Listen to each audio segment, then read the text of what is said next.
We ready? retreat. Okay, George. The date is November 16th, 2017. Time is 6:37 PM. David Champy II, Present. Rob Collins, Here. Geary Ciccarone, Ed Comeau, Here. Stephen Bailey, Here. Bill Zadie, Here. Rick Charette, Absent. Dianne Smith, Tim Stratz. Here. Here we have enough for quorum. Tim, can you sit on the board tonight? Sure. Thank you.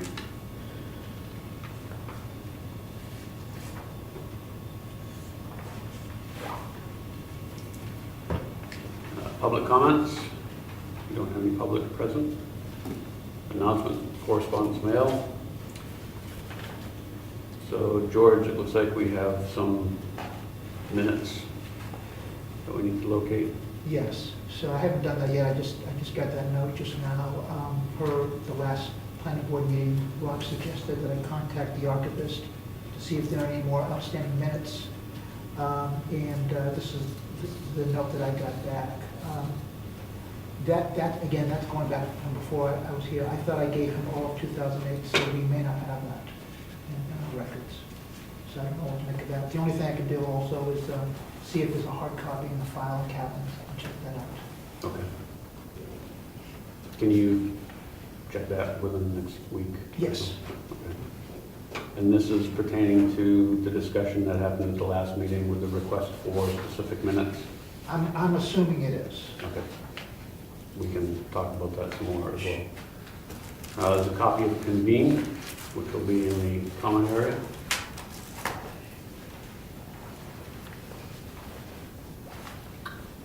Review and possible approval of October 19th meeting minutes.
Mr. Chairman, on Roman numeral 5, item B, where it says a handwritten letter, I would suggest we strike handwritten and just say a letter. Whether it was handwritten or typed or engraved doesn't seem relevant. Agree with that. George, can you remove hand from handwritten? Sure. Hey, oh, Well, I think hand and written could be removed. Letters A letter? Letters are written. A letter, yeah.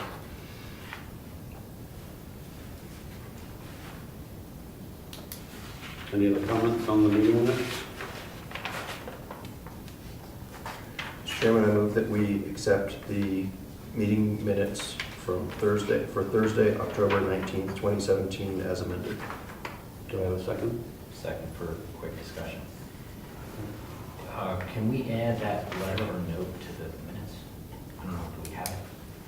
yes, we do. Yes, we can add that. That way, it refers to a letter, people might say, well, what did that letter say? Yeah. Good suggestion. Yeah. Any further discussion? All in favor, say aye. Aye. Opposed? Abstain? Good, motion carries.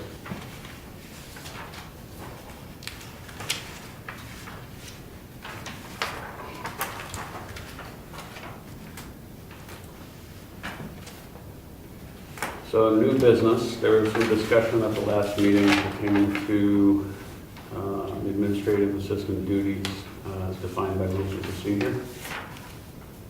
There is a copy titled Brookfield Planning Board Administrative Assistant Duties, November 16, 2017. Does everybody have a copy of that?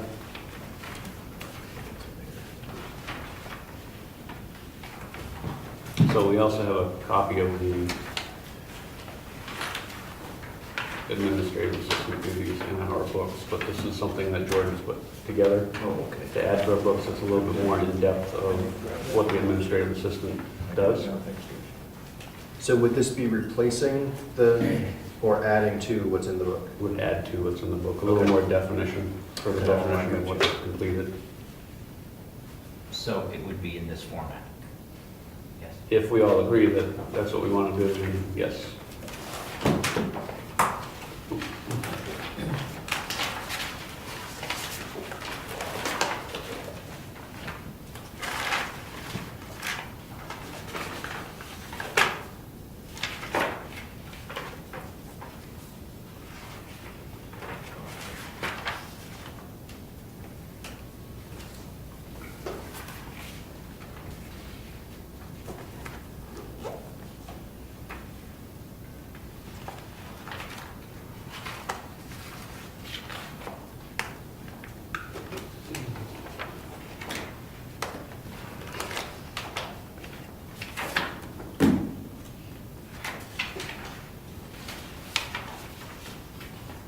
So these headings, like night of PB meetings, these would be like at the 6 dot whatever level in the document?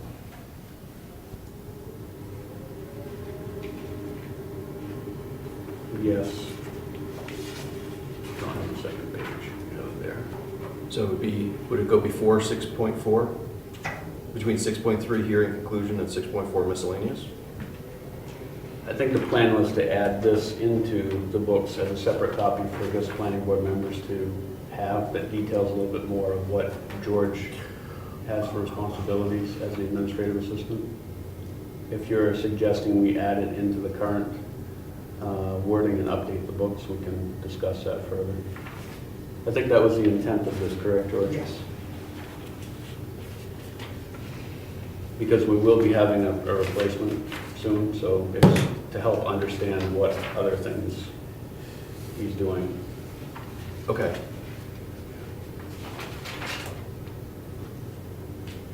It's kind of an outline so somebody knows on the night of the planning board meeting, this is what he typically does in preparation for it, how he documents the minutes. So this is Brookfield specific versus generic, like what we have? Yes. Okay. Works.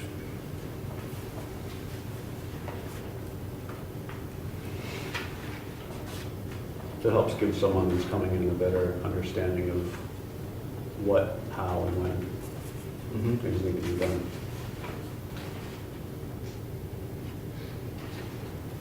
This is very well done, quite comprehensive. Thank you.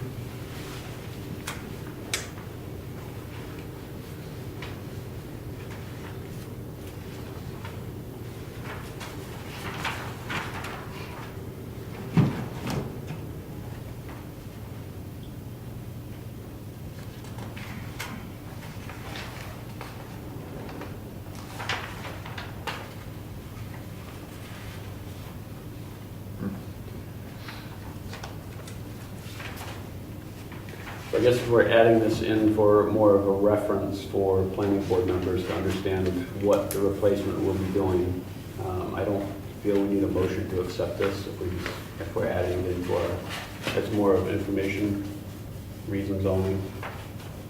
It's not a working document, so.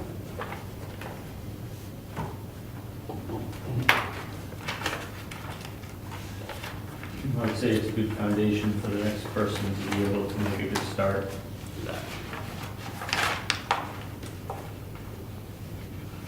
Yeah, in my career, that's one of the things that I've seen happen frequently is we have replacements come in and nobody knows what they're doing because the replacement's left. So.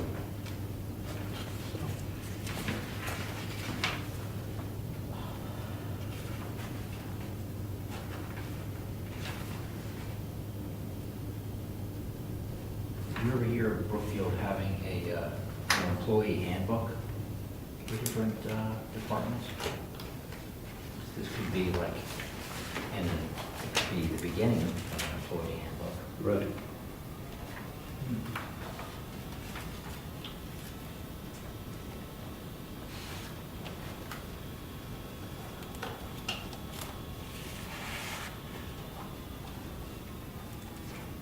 That's not a bad idea. And other boards and committees would have to have something similar to this as well. What do you think, Bob? Well, I think we can't impose anything on the town. It's not, I don't think there's an RSA that says we can do that. I think that at the very, if we could tell the selectmen that we've done this and give them that as an example. You know, they've asked in the past what our administrative assistant does, right? Especially in the context of budget, Right. things like that. So, I don't know. I mean, I don't think we should hide that we have the document, but I don't know that we can force anyone else to do that. Right. I think to let them know that we've done it would be, Yeah. With regard to employee handbook, that's not the kind of information you would normally see in an employee handbook. You'd see things like vacation policies and social media policies and, you know, stuff like that, not necessarily individual employees' duties. this would be more like work instructions this year. Yeah. Yeah. Well, George, thank you for putting this together. I think it helps greatly. So since we're on the subject of replacements and new hires coming in, so far, since we've had the announcement of an open position for administrative assistant, I have not received any applications or any feedback from anybody regarding the open position. So what I'd like to do tonight is to discuss amongst ourselves if we feel that it's time to move on to put an ad in the paper and reach out farther in the community. I think it's been sufficient time to let people in the community know. We've mentioned it at several meetings. I've watched some of the recordings. We've mentioned it, I think, 2 or 3 times. And it's also been on the board as well. So I think if anybody's opposed to that, then please let us know. I think that's probably the next step, to be able to allow George to move on. Yeah, sounds reasonable. George, how soon could you get a posting in Foster's or Union Leader? Within a week. Okay. If you could go ahead and do that.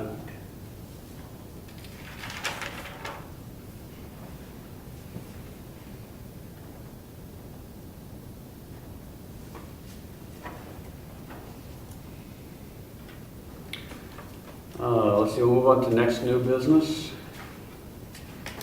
Can we go back for a second? Sure. Who's going to do the interviewing and how are we going to handle that?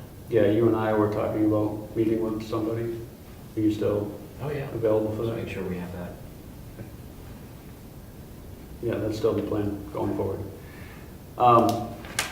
Actually, let's hang out here for a little bit as well, because this was, during the last meeting, this was some of the discussion that took place was relating to administrative assistant duties. I saw there was some discussion relating to New Hampshire record retention laws. And we were trying to figure out what RSA, Ed, you had mentioned that you were going to look at it. I had also looked at it. It's RSA 33-A:4 dash lowercase a. That relates to New Hampshire record retention. Mr. Chairman, this was about Meeting minutes. the meeting minutes Yeah. especially. Well, it's very simple. It's just supposed to be put in permanent record. period. Correct. That's it. And available for public inspection between the hours that the office is open. So we don't have RSA 33 in our books. I thought I put it, I was trying to find it here.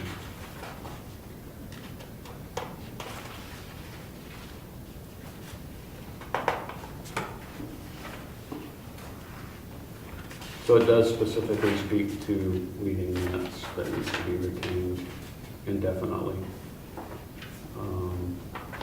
Then I also looked up RSA 91A, which I'm sure Ed, you're very familiar with, that the minutes need to be made available. If they are not made immediately available, that there's, I believe, 5 days to produce the minutes. Well, technically, the documents are supposed to be available for inspection. Now, if they're stored and they're years old and they're not left out anymore, then they would have 5 business days to get back to the person, that department, and within a reasonable time, have them available. But the body is not required to make lists, make reports, pull things out of the minutes and create a document. It just has to be available for inspection. Okay. And I don't know, since we're a separately elected body, I don't know how we're handling copies.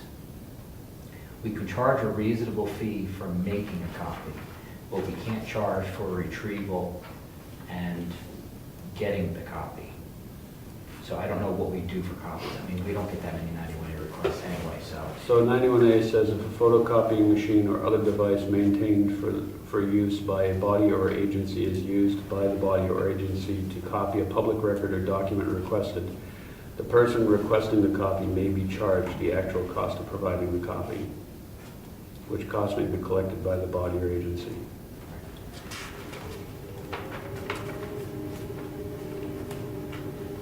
And if they're available in electronic form, and that's also a method that they can be given out. And I don't know how far back our electronic forms go.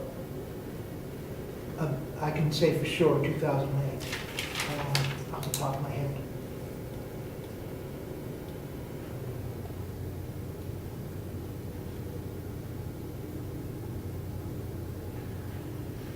Mr. Chairman, also as far as fees, we have been, the planning board in past times have been given advice that we should not be charging fees at all from our lawyer. But then she relented after some situation happened. So I don't know what the legality of that is, but she was very insistent. We do not have the right to charge for copies.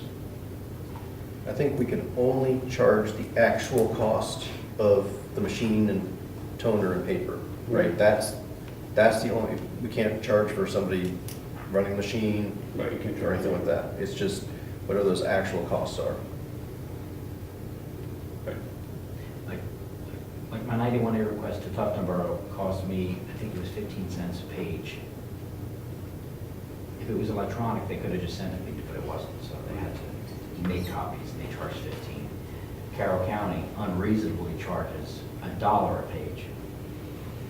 So I'm not going to challenge that, but we did.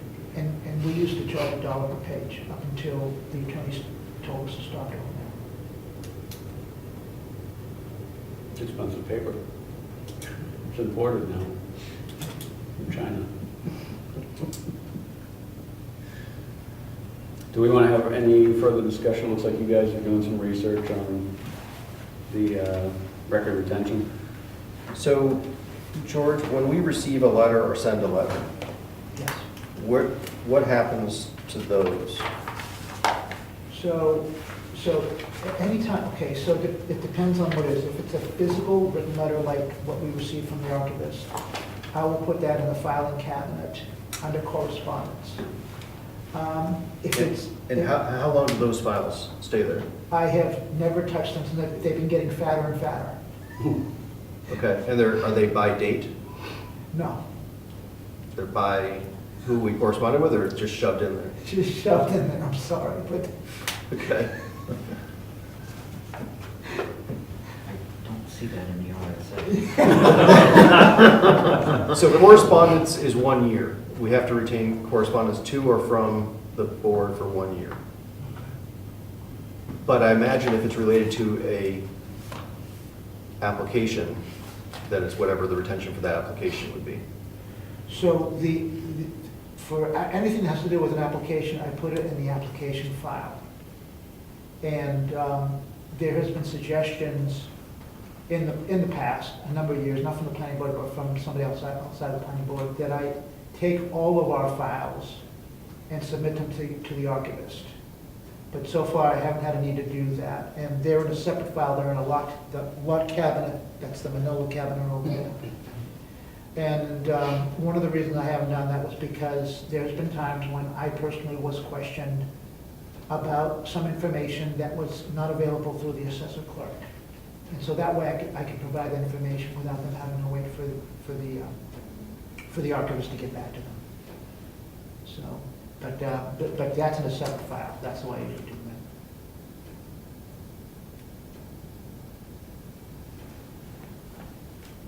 that. It's a long list of different kinds of documents.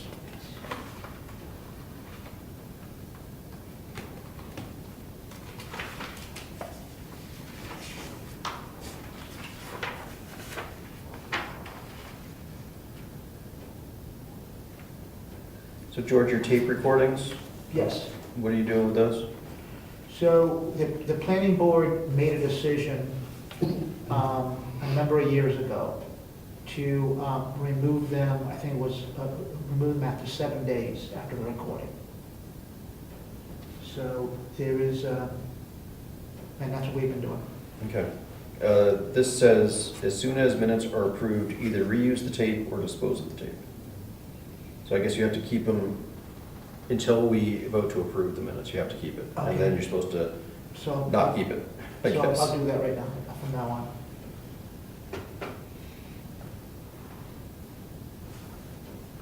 So you've been destroying them before we approve them? Yes. Oh, yeah, so I think you need to keep, yeah, that'd be a problem in case we had a disagreement about what happened and we didn't have YouTube.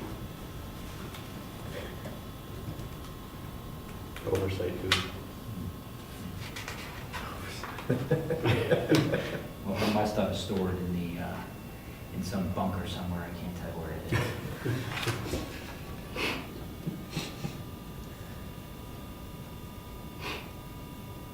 George, are ordinances, like old versions of the ordinance, do those ever get thrown away? So what I do is, at the end of the year, after we approve a new zoning ordinance, I submit the original signatured copy of the previous year to the archivist. Good. This is supposed to be kept permanently.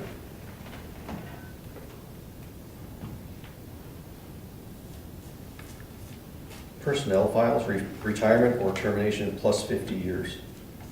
Yikes.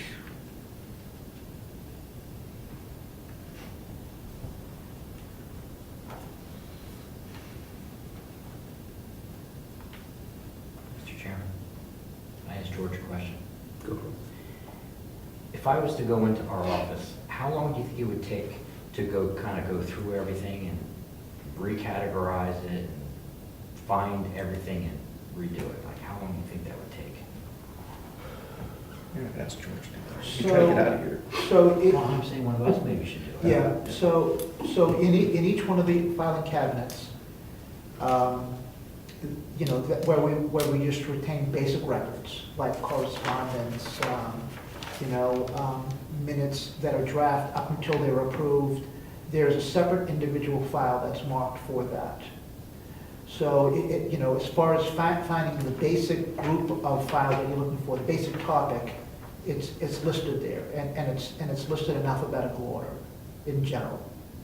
So, that part is the easy part. So the harder part would be going into the individual files. Some of them are as thick as one's fist, and then going through them and maybe, say, putting them in chronological order, but there's a number of them that are there. There are some things that probably should not be there that have either been submitted to the archivist, we have other copies that can be destroyed, so, in general, I don't think it would take too much time. To go through every single individual copy and look at every single thing that's in there, that would probably take a few weeks.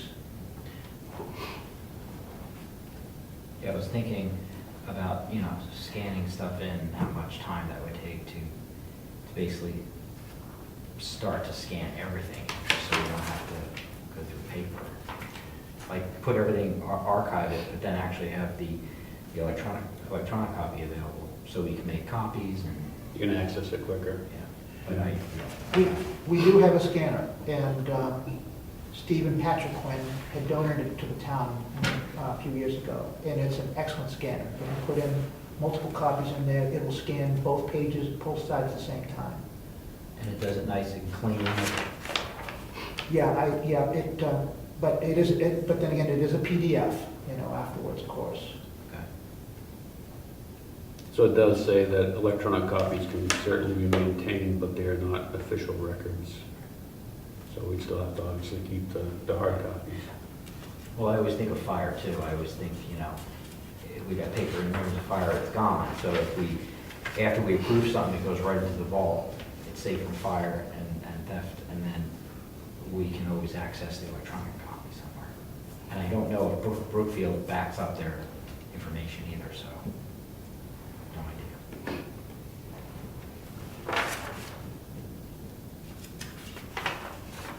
So, George, what would happen if, like, the files that nobody's looked at for years, what if we gave those to the archivist? What would happen? And just started a new file for, like, do it by year or something like that, if it's just the correspondence,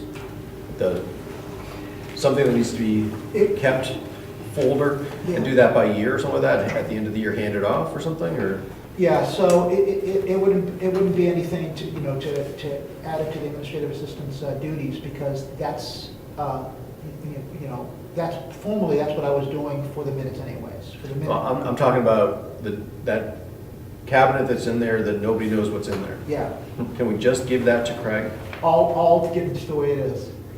Yeah, I mean, at least then it will be, to Ed's point, at least then it will be protected from fire. Somebody will, at some point, will go through it, and somebody will know that it should be gone through eventually, right? I see nothing wrong with that.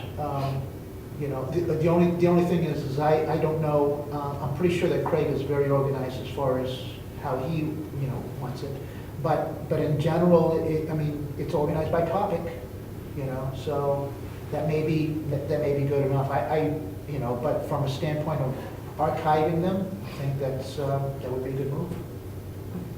Can't see anything wrong. I mean, even if it takes him years to get to it, it's safe at least. It's better than it's sitting here for years and him not even knowing that there's something that needs to be gone through at some point. And some of those cabinets are stuffed, too. How far back do we want to go? I think How far back do you think they go? The files in there? Some of the files, I can't remember any of them being before 1996. There probably is some before that, but that's the last I remember. My inclination would be, work with Craig to get him to come and pick him up or deliver it to him or something, right? I mean, box them up and do what he wants with them. But just let him know, hey, we've got all this old stuff. Better in his hands than our hands, right? Even if we keep the last 2 years in there, we still have that concern if there's a fire there. Maybe we can take the last couple of years, 2-3 years, and scan it and put in an electronic copy and start somewhere, so we have a platform to start from. And then make it a process that we do a scanned copy for electronics, and then anything before 2015, 2014, whatever, doesn't have electronic copies, all in the archive. Because once you scan it in, it's just so easy to just be convenient just to breeze through, the documentation. Can't find it. You just can't. You can't. I mean, maybe You have to sort it. maybe the amount of stuff we have is low enough that it wouldn't, you could browse through it, but I mean, if we had hundreds of things coming in a month, you need some kind of system where you can tag each document with multiple keywords and be able to search and stuff like that. I mean, if we just do it in an ad hoc way, the best we're going to do is have a folder on the computer named, stuff, correspondence or something like that, and there'll be a bunch of files in there, and yeah, you can sort them by the date that they were scanned. Well, that's what I mean, something simple, just so it's accessible when you're sitting at a desk or at home or wherever you're looking at it. It's easy to go through, that's all. George, can you work on that, getting those files to the archivist so we can get them in a safe place? Yeah. And are there maps? Do we have maps laying around that are, I want to use the word laying around. Do we have maps stored that are filed that need to be kept that are in there and not in here?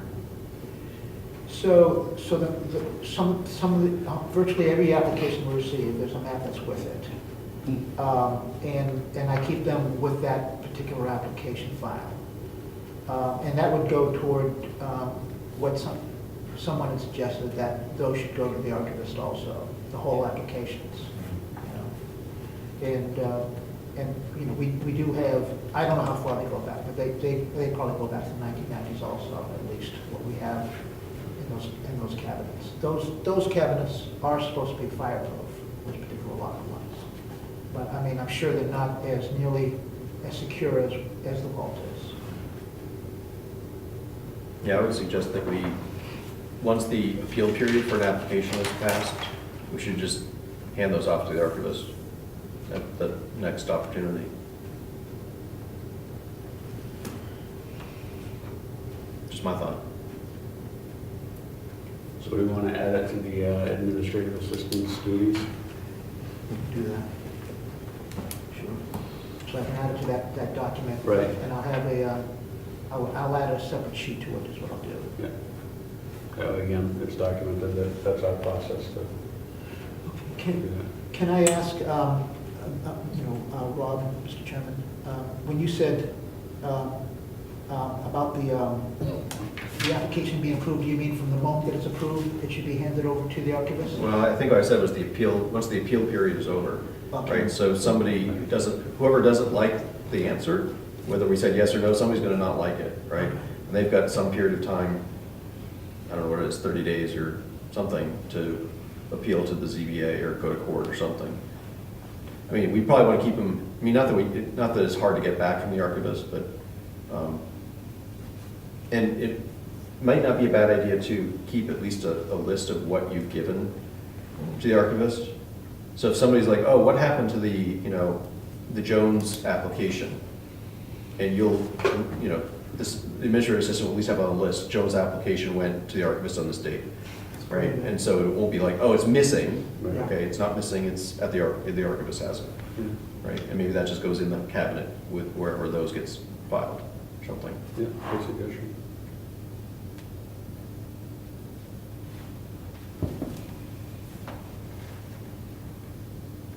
Any further discussion on files and archives and RSA 33? Okay. George, you get everything you need? Yes, thank you. Excellent. So we also added something here for new business, and it's to review the planning board budget. Selectmen are going to be working on budgets, if not already. And we need to make sure that we have our proposed budget for 2018 in. So we all have a copy of the current 2017 budget.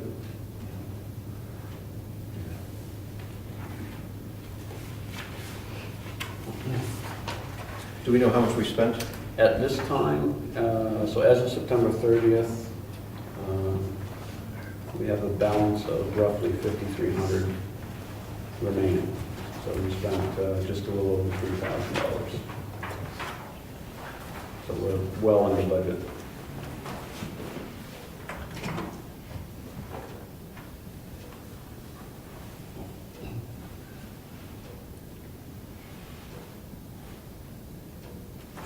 Do you know how much we spent on public notices, and do you have the breakdown, or? We do. Actually, I gave that back to you, George. Oh, The ring binder there. oh, yes. Yeah. Thank you.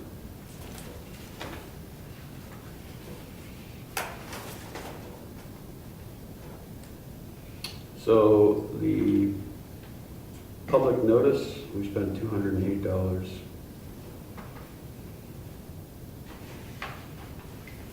Dues and workshops? 165. expenses? $60.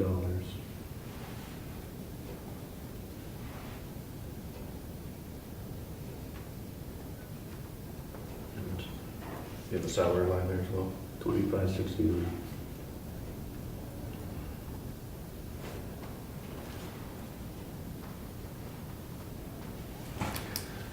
So after last month's meeting, it looks like we're going to be carrying over and working on the master plan next year. I wouldn't feel comfortable lowering this just because I know there's going to be a lot of work in that master plan. If anything, I think we should stay where we're at, understanding that we're probably going to have more notices, which I know last month was talked about as well, whether or not we want to do a public hearing and keep it open, or if we want to just include it as part of our public comments at the beginning and the end to get public feedback, which we can discuss further. So I think we should, so I don't know what like, we've spent, what, almost $2,600 on salary for one meeting a month. If with getting a master plan, we went to 2 meetings a month, which we had done in past years when we had a lot of stuff going on. Obviously, it'd be something like double that, right? So it would still be less than the 7,000, but as to your point, there may be more work on documents and things like that outside of meetings. I think we should think about in the expenses line whether we want to allocate some, money related to master plan, like mailing, producing and mailing surveys. And, somebody has suggested, having charrettes, which usually bring in a moderator, pay them some money and things like that. So I think we should think about master plan specifically. I mean, we're gonna have our normal work, normal applications that'll come in, which I think this would cover just fine, but, what do we think we're gonna do for special? So, not proposing anything specific, just suggesting we think about that. Right.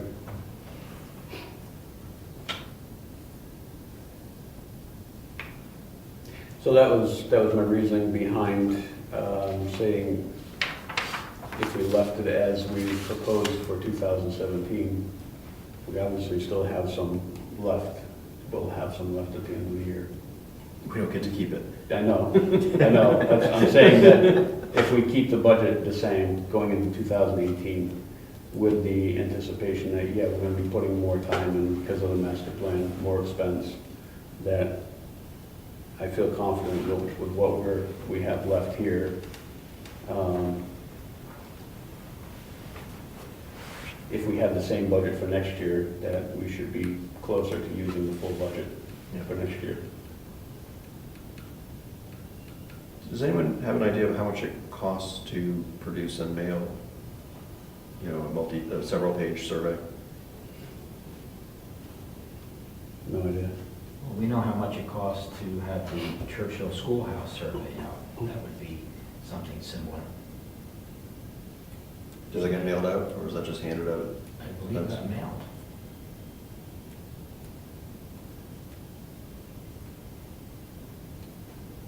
Is that the Heritage Committee that sent that out?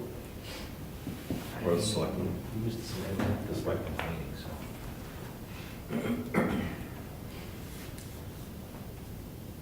I'll look into that. I mean, if they're $1 a piece, that's, I don't know, what's that, 300, it's $300 plus, somebody's time to stuff them and address them, maybe that, that might add another, I don't know how much, $100 to it. So, I mean, that might be half of our expense budget right there. Right. So, Right. and maybe that's fine, maybe there's plenty of space there for, a mailing like that is already built in. I don't know. Well, I had thought that last year we had bumped that expense up, anticipating that the master plan Yeah. was going to consume that. So in 2016, we had less than that in the budget. So.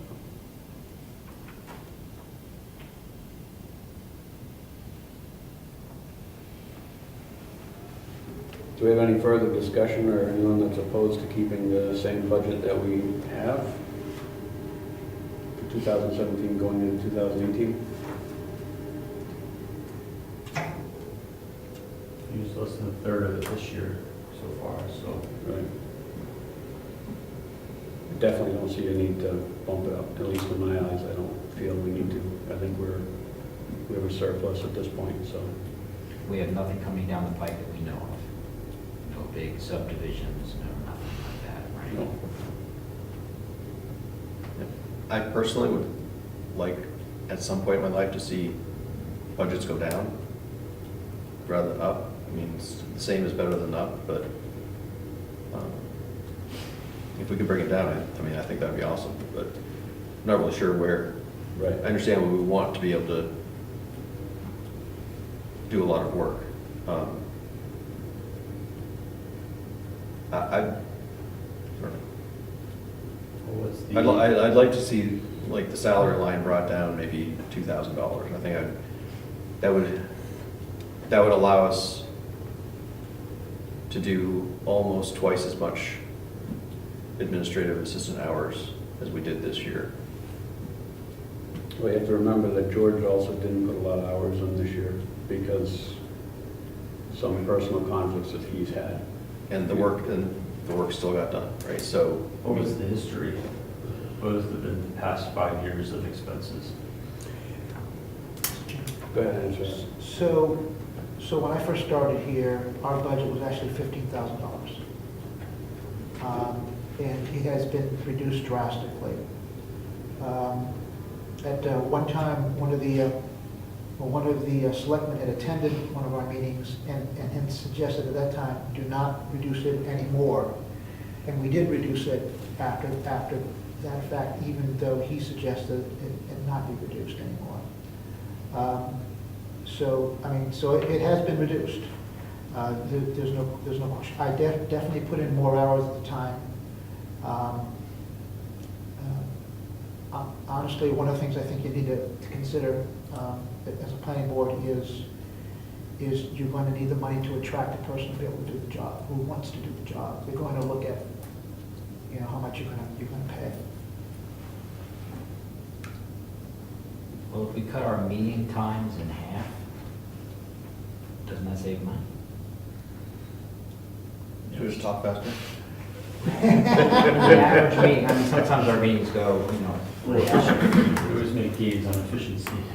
But again, we're going into next year as well with the master plan in mind.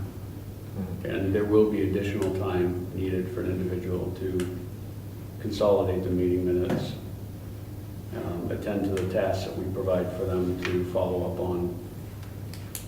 That's where my mind is with this current salary. So can we cut the salary to $6,000 then? What happens to the money at the end of the year? It goes in the general fund. Yeah, and if we run over, we have to ask the if we run out of money, Yes. we have to ask the selectmen to let us run over. So it's not, and chances are good that they'll have money, Sure. because other departments are gonna not spend everything that they thought they might, just like we did this year. So, Can I ask what we spent $165 on for dues and workshops? I believe that only 2 people went to the Office of Energy and Planning convention. Was that the only thing we did? What 2 people are you thinking? Because I thought Rick and... you went to one, Diane went to one, Rick did one. Rick was at the same one that we were at. Okay. You were at one as well. So we had more people that went this year than what's happened in the past. Typically, we'll have 1, maybe 2 people that will go.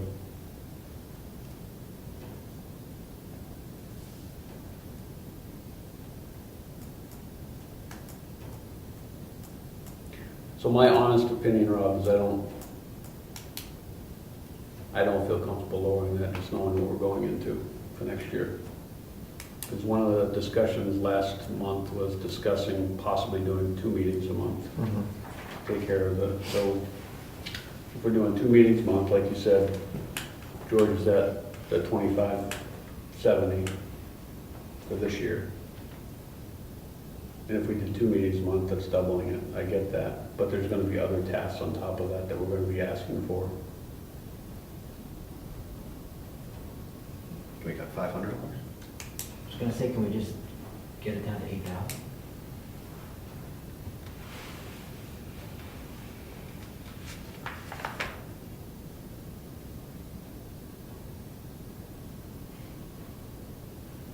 So change the salary from 7,000 to 6,500. And then if we need to ask for more, that shouldn't be a big task. I don't think that's a deal breaker for somebody coming into the position either.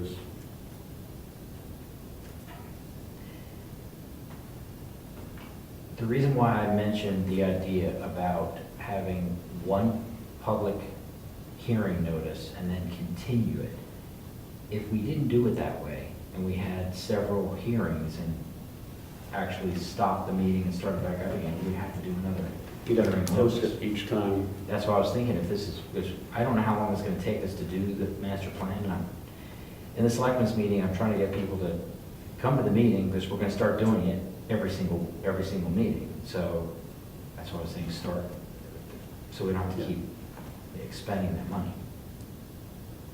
That made total sense. I agree with that. So that means we can lower our. Well, these public notices were for applications and stuff like that. Even though the applicant is paying for that, it's accounted as an expense for us. We don't get credit for revenue. I don't know, I thought that came back off the. That goes in the general fund.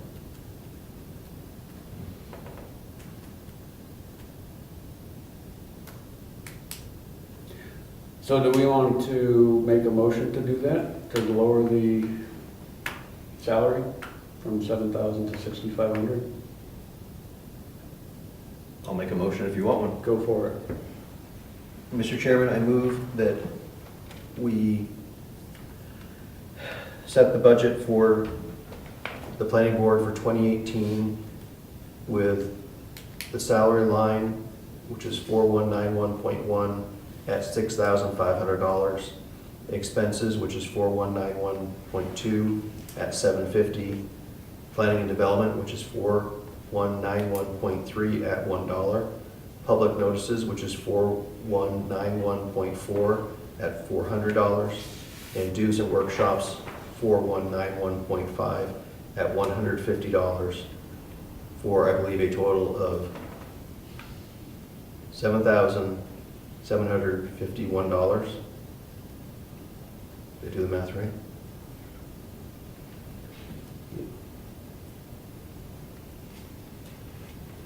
Do I have a second? Second. All in favor? Aye. Aye. Opposed? Opposed? You should ask for discussion. It's the normal order of things. Because Tim might want to try to convince us to vote no. Can you go back and say discussion? Now the vote's been done. I'd be curious to know, though. Well, we're in a position where we need to hire someone. And so I think you need to come in on the right foot when a person is looking at what the budget is going to be for their position, knowing that going into it, that's either been level funded year over year, or if it's decline, it doesn't set a good message. Duly noted. Does that change anyone's vote? My thought is that you're right, the budget line may set a perception, but the reality is that, you know, George's hours are actually a third of what the budget was, right? Agreed. So, It's understood, but I think that with another person that may have, with respect to George, may have a different approach of how they take things, which may require a different amount of time. We don't know.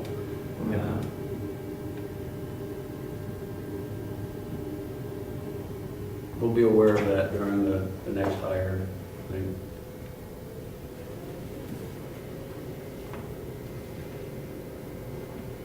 So we want to re-vote on that? We want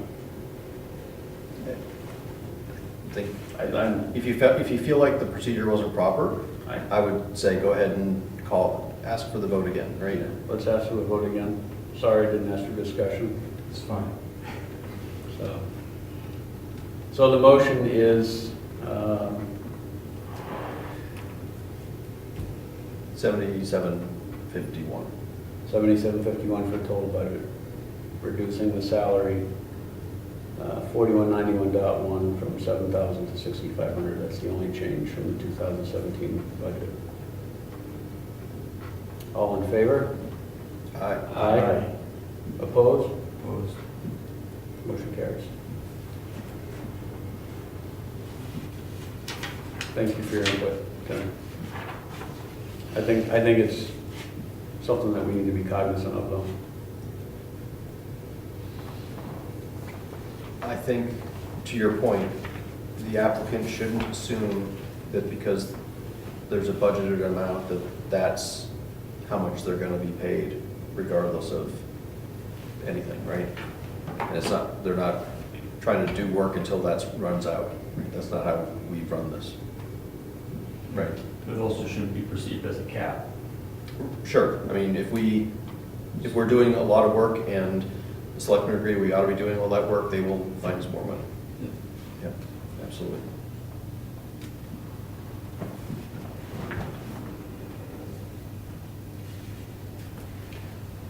Just out of curiosity, George, where were we at the end of last year for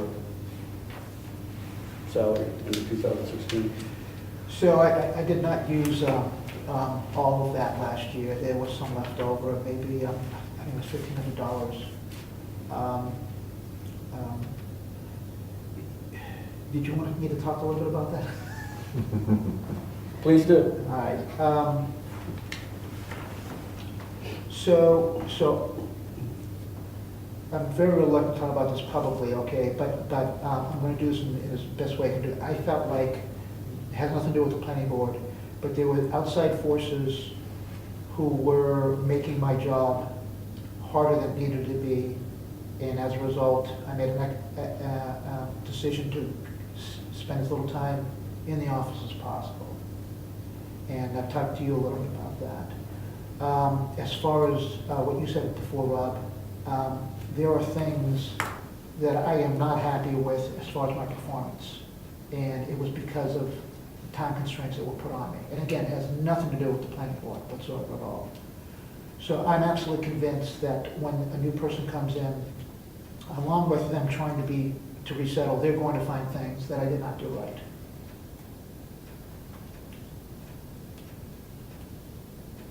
And that's probably as much as I should say.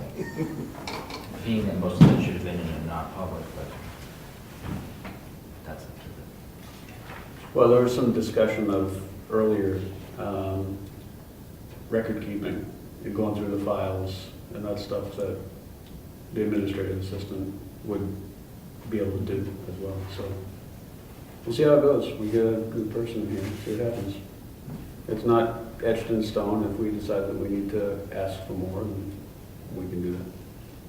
So one other thought, that we've got some new people here, relatively new. And George can attest to this, but there have been a lot of questions that run along the lines of, what the heck does your administrative assistant do? Right, because our administrative assistant's budget is, I don't know, 10 times anyone else's, right? And there's this perception that, I don't know what the perception is exactly, but they can't figure out what our administrative assistant does. I mean, selectmen meet, 2 to 3 times a month, and their administrative assistant has far fewer hours, I think, right, than George had. So that's one of the other perceptions we're dealing with. And the document George produced that he handed out tonight helps answer that. And but that's been a question that's come up. It was a hot topic, 3 years ago. So. Thank you, Rob. Thank you, George.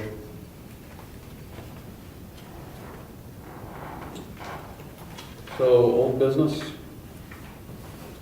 Let's see, review of the survey questionnaire, consideration of amending the master plan. So the discussion from last month's meeting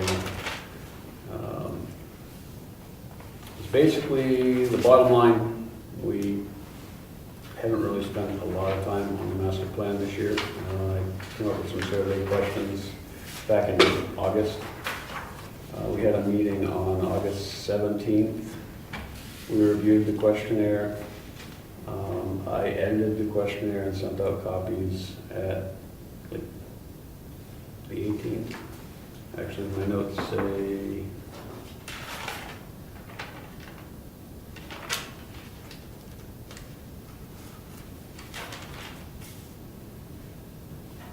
(2:51 p.m. on the 18th).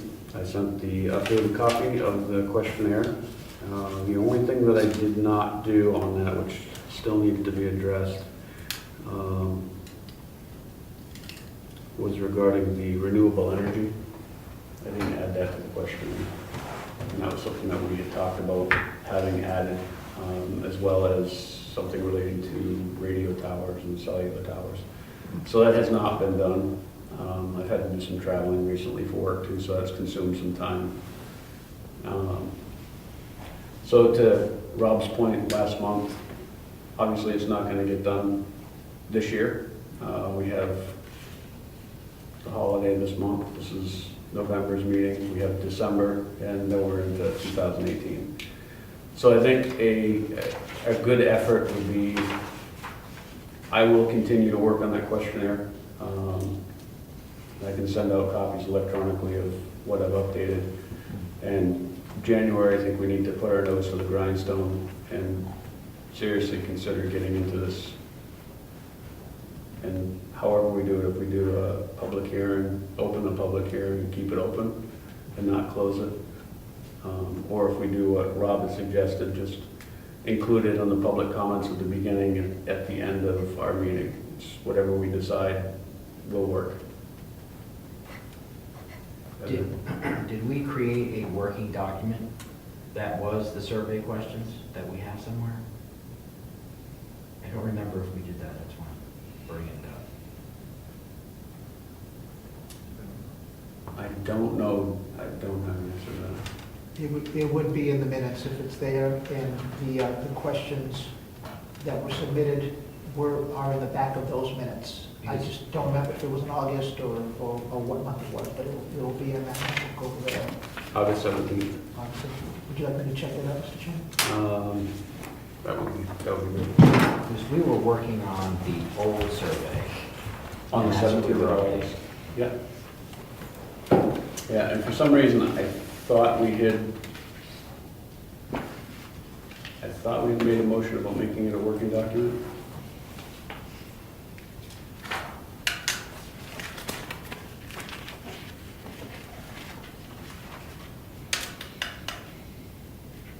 So did I understand you right from the last meeting that you wanted to possibly include that in the public comments section and not do the public hearing? I think it has an equivalent effect, aside from the fact that with the public hearing, we'll have an initial thing in the paper, right? Whereas if we just did it through public comment, we wouldn't have that. But if doing it as a public hearing that gets continued, it makes more work for the minutes, because those minutes have to be kept separately and everything, and approved separately, and, you know, it's a little bit more work, right? It's the same content, Right. but just, you know, additional documents. So I don't have a strong preference either way, Okay. but Like George, a minute. Yes, the August 17th, 17th minutes, motion, Representative Ed Comeau made a motion that the planning board accept the 2017 master plan update community survey document as a working document. This is the same one that you distributed, Mr. Chairman. Correct. Great. Thank you, George. You're welcome. Got it. Member comments, can you go over what you mean what you just said about how to do it differently? Sure, I think Public so. comment. So, in our agenda, we have 2 public comment sections every meeting, near the beginning and near the end of the meeting. Anyone from the public is welcome to come and make comments during those times about whatever they want. And I mean, if it's related to the master plan, great, we can get that, we appreciate that input. But, so if we did a public hearing that we continued every month or every meeting, we would publish that, we'd have it, it would be a period of time during the meeting, there'd be a sign-up sheet, all that public hearing stuff, and then we'd continue that, and then we'd go on with our normal business, which would include 2 public comment sections at each meeting. Right, it's like we're adding a 3rd public comment section, except it's a public hearing. And so it needs, you know, the minutes need to be kept sort of segregated and in terms of that, and we have to have a sign-up sheet, and, you know, I mean, there's just a little more stuff that goes with it being a public hearing, and it gets published, so it gets a little bit more broadly recognized than just a normal planning board meeting. So, but the public still would have a chance to speak. Only in those 2 sections? That's up to the chair. It would be adding a 3rd section, and that 3rd section would be, they could only speak about master plan, right? Because it's a public hearing, they have to speak about the issue at hand for the public hearing. That, I mean, I'm not opposed to it, I'm just saying that I it's, just wanted to understand what you said. yeah. I think our chairman has always been very willing to let people, the public speak, you know, fairly freely, right? So, Because I guess what I'm thinking in my head is that some members of the public will come in and they're gonna want to, you know, have like a back and forth type of charrette idea, brainstorm thing about what they feel about that section that we're working on, et cetera. And I don't know how that would work with just a public comment section, that's all. well, we as a board need to not be going back and forth with people in a public hearing. It's a hearing, so you're just I hearing. mean, we can answer questions, but we shouldn't be like trying to make the point, convince somebody of our point or something like that during the public hearing. We're supposed to be listening to them, right? And normally at the end of the public hearing, then we would deliberate, then we'd make our decision. If you recall, I think you were on the board at the time, I think, it was the the resort campground thing by the lake, Yes. right? And we ended up with having a bare minimum quorum of planning board members who didn't have to recuse themselves from that matter because they expressed an opinion, you know, either before or during a public hearing, right? So we as members of the board are not supposed to be expressing opinions during public hearings, right? We're supposed to be gathering input, right? So the public hearing is different from public comment, I agree, but, you know, we just need to make sure that the public hearing stays what it is supposed to be, otherwise we all end up, I mean, I don't think the master plan's be that controversial, but, you know. Can I go on? Right, did you have something? I was just gonna say, I expect some debate if people show up, because there's stuff in there that they're gonna wanna talk about and try to understand our point of view too.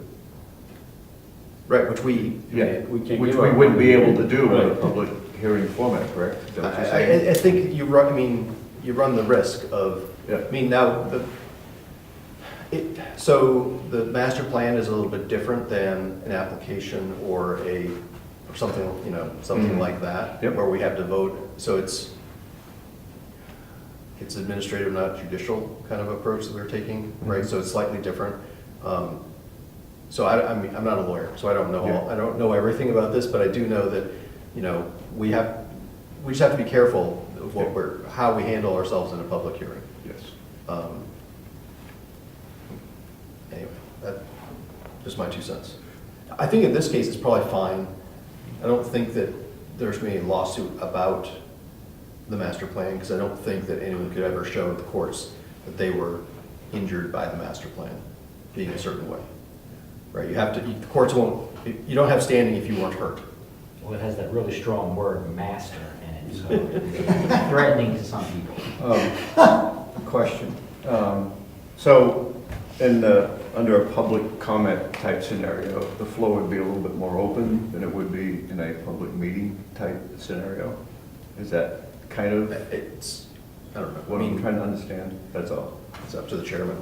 Yeah. I mean, I think for the most part it is. where boards are dealing with contentious things, Yeah. you'll see them not respond or even answer questions during public comment. They'll let the public speak, Mm-hmm. they have their time, and then Mm-hmm. nobody says anything, Yeah. right? Yeah. I mean, our board has not been that way, I don't, in my memory, so, fortunately, but, anyway, Okay. I don't know. I think that, I don't know, I mean, we want as much public input as we can get. So Yeah. if doing a public hearing adds to that, great. Maybe we should just do it. Maybe it's worth the money and the time and effort to do that. Right. Since we're not going to go through the survey right now, what's most likely going to happen is the survey is going to go out, people are going to fill out the survey, and then should we talk about how we're going to structure each meeting? Like, are we going to use one meeting for each section only and then move on and do it that way? Like, how do you see us actually accomplishing? Because if we just have people fill out the survey and we have a hearing, they come in, what are they going to do? Are they going to sit there for 5 hours talking about the entire, how are we going to structure the whole? That's what I think we need to talk about. Yeah, I think we had talked previously about putting the survey questions into categories, and that was something that I was going to work on as well. And I think it would be worthwhile to have the meetings and discuss a category at one time. Because it could be an arduous amount of time for all of us to sit here and go through all the different multitudes of categories that would be in that questionnaire, as opposed to just hitting one section at a time. Because you have a conservation commission. They may want to only be here for those sections that kind of relate to their experience. So Okay. that way it would be separated. Now, are we going to have it the way I was saying, have it one consecutive hearing, or are we going to, is there going to be a hearing and then a charrette type of part of the meeting where there's like a facilitator, either one of us being a facilitator, or like you said, hiring somebody and, gathering that information as a brainstorm type of thing? How are we going to structure that part? I think it should be open enough to be able to get their input and brainstorm about what the public wants, what their desires are. But a lot of that will come out in the survey. So if we categorize it based on what the results are of the survey, we'll have a pretty good feel for what people want in the master plan. So we'll have those results for the people that are coming in to be able to see that and understand, 75% of the population in Brookfield feels this way, 10% feels this way, and categorize it that way. And then hit on those points, like, do you feel there needs to be a Walmart in Brookfield? Using that for an example. I pretty much know the answer on that one, but. What I would like to see is the survey goes out, we get the survey back. It's categorized by subjects or the chapters, and then we gather the information, put it on a board or a piece of paper, a flip sheet, whatever you want to call it. So when the person comes in to discuss that chapter, they already have what we have gotten from the survey up there. So now somebody's not repeating everything. They'll say, oh, well, they'll see how the survey is set up, how many percentage wanted this, wanted that, how that survey came out for each section. That way we're prepared, they come in, this is what your fellow residents thought, what do you have to add to it? Because they may do the survey, but they may want to add stuff to it. And that's when we can gather what they're saying, put it on the board, save those pages, and then combine that to come up with the changes that we need to work on in each chapter. That makes sense? Yep. I think the question is still there, though, is whether or not we do a public hearing, or if we're doing it as a public comments. And I think that if we did a public hearing and opened it up for discussion, there's no harm in doing that. I mean, we're not as rigid as a lot of the RSAs tell us we should be when it comes to the planning board. Does it say that we have to have a hearing, or does it say public participation? That's what I'm remembering one of those. We have to have a hearing. Yeah. But usually that hearing is held after the document is done, like a draft of the document is ready. Then you have the hearing, and then, the planning board vote to accept it or not, usually, right? I think that's what, but we're supposed to get public input as well, right? So, the public input earlier in the process does not have to be a hearing. Right. But it can, but obviously it can be, Okay. right? Okay, so our per meeting chapter review of the survey questions and public input on it will happen first. All the chapters will be done that way, then we're done. We get together, get the information together, put a draft together, and then we have a hearing on that draft document, or is it the approved document? I think the draft document, but I'm not positive about that. I could argue that we should make sure we get public input, any public input we can on the survey questions before we send the survey out. So make sure the public has input on what we think we should be considering. We can get input on the survey itself. Get input on the survey before it's sent out. And then it's somewhat mechanical after that, right? Here's what the town wants, let's write that down. Now we've got a draft, get input on the draft.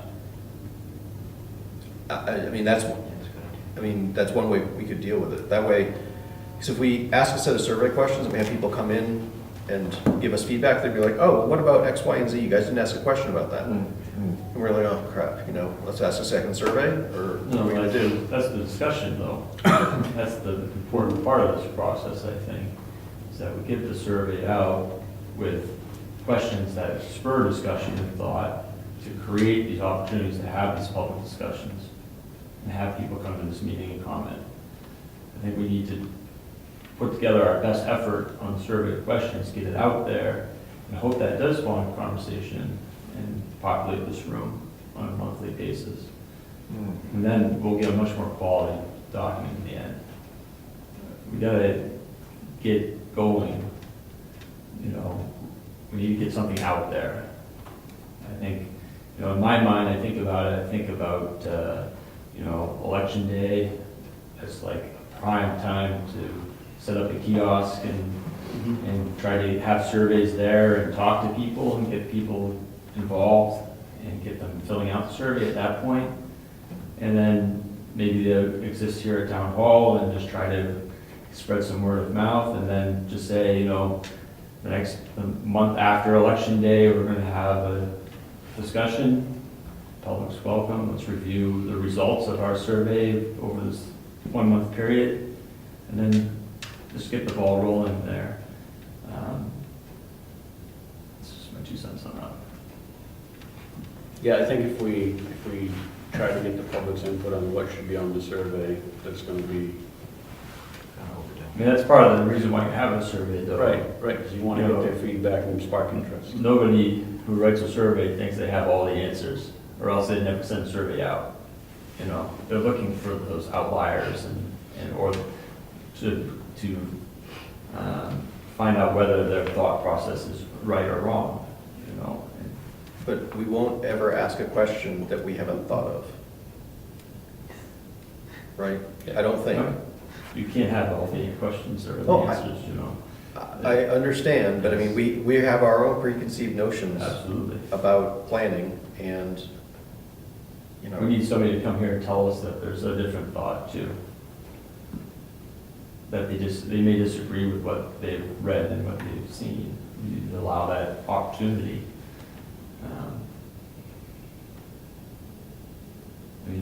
We've been discussing how we want more people to be here and to help us out, and to give us some direction and some input.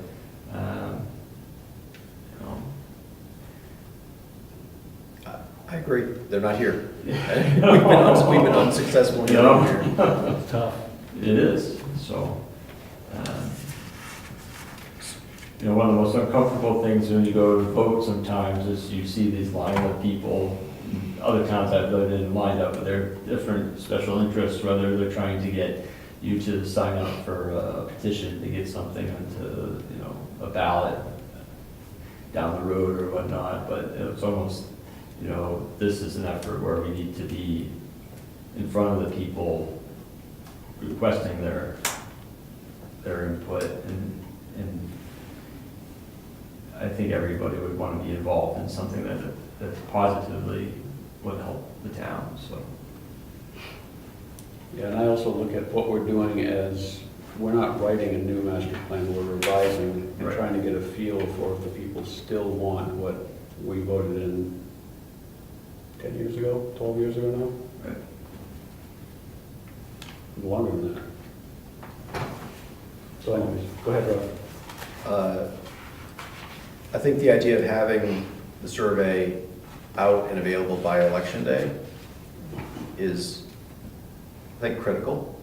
I think we should be shooting for, so how do we get to that? I think that in the January meeting, we're trying to finalize the survey questions with a final review at the February meeting so that it can be mailed out and be available at March election day. So how can we get people here at the January meeting at the latest, right, for the final review of the survey questions? I think we should be making a push. I think the more input we get before the survey is sent out, the better. I don't think we should not suggesting that we hold off on moving forward with the survey. Just, you know, I don't know. If we will not know what we don't ask for, right? The survey's only, you know, if it's not on the survey, then we're only hearing from the people that show up at a meeting, right? So that's a very slim cross-section of the town. And so I'm hesitant to make dramatic changes one way or another to the master plan based on one person's input. So, anyway, just, my thought would be, let's try to, in the next 2 meetings, let's try to get people to help out. You know, maybe January is advertised as just about finalizing the survey questions or something. Get it on the, Could do an announcement. yeah, get it, an emailed announcement out, get it on the, you know, the web, the front page of the web page of the town and stuff like that. But,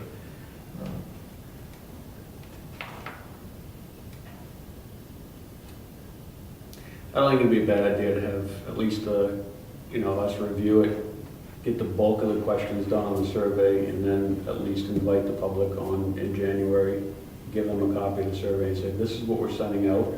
Kind of get a feel for if they think that some of the questions are, you know, redundant, or, you know, well, we can add this to make it a little clearer or something. I mean, they might read some of the questions and be like, well, it could go either way.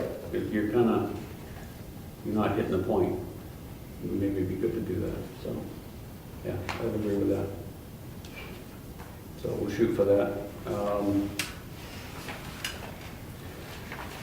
So I've got some work to do on that, to get that out, and I will get that out by next meeting.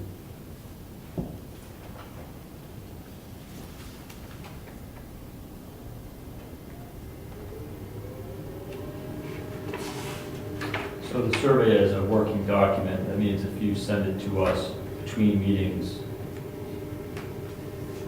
we can comment in between, we can pass it back and forth to each other outside of meeting format, or is that? I don't think we I'm asking the can, we question. can't discuss it without having a meeting. Okay. So when I send it out, you guys will have it to review prior to the next meeting, which will be December. And then when we meet in December, you'll have primed yourself because you'll be ready and willing to leave your input with comments. Right. Yeah.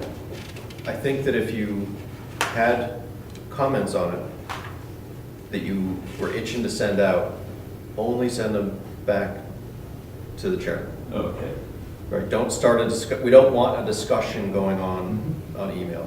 you got it. And that way, you know, it may be you find 5 typos and have some other comments. Those 5 typos can be fixed before he comes to the meeting, right? That's nothing controversial about fixing typos, right? Well, I'm thinking in the interest of progress. Yeah, and if you have 10 suggested questions you want to add, he can add, I mean, we just need to not be having discussions and making decisions on email, right? That's the spirit of that part of 91A. So that means you can do stuff on email, just not making decisions and not having group discussions, so. Good point. All right, do we want to discuss any more about public hearing? There was a mention in the newsletter about reviewing the master plan. So I did submit that to Sarah. She included it in the newsletter that we were going to be working on it and inviting the public and basically saying, keep your eyes open that we will be announcing when we start the review for master plan. Thank you very much for that. Did she have fun doing it? Never mind.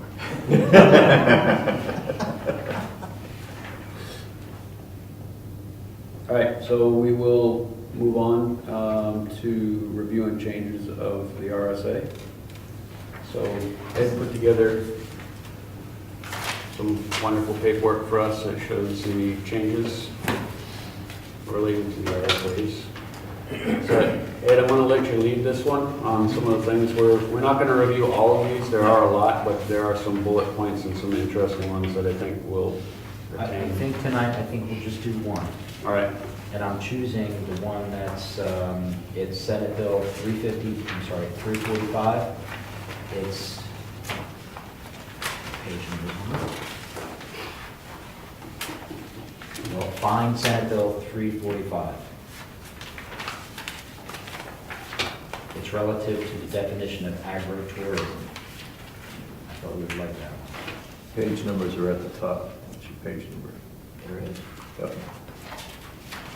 You got page numbers. I don't have page numbers. How far from the back is it? See you near the back. Well, it's about 6 pages from the back. 6 pages from the back.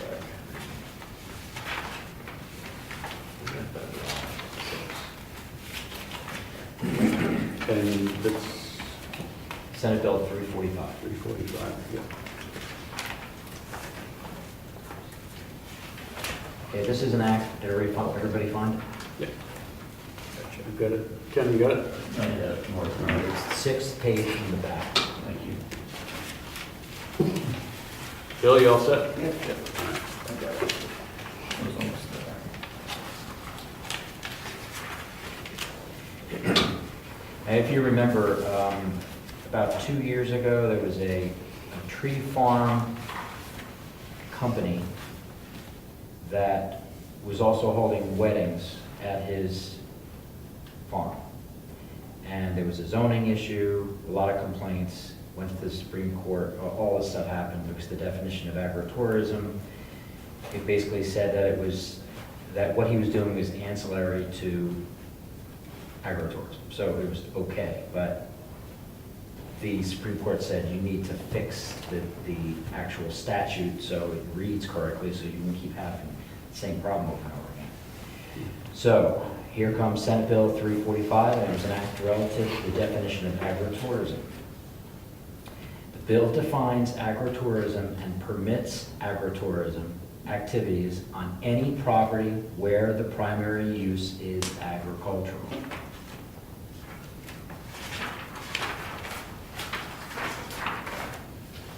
And what it did is, if you look on the next page, you'll see on line 4, I'm sorry, starting on line 3, it changes and adds some things.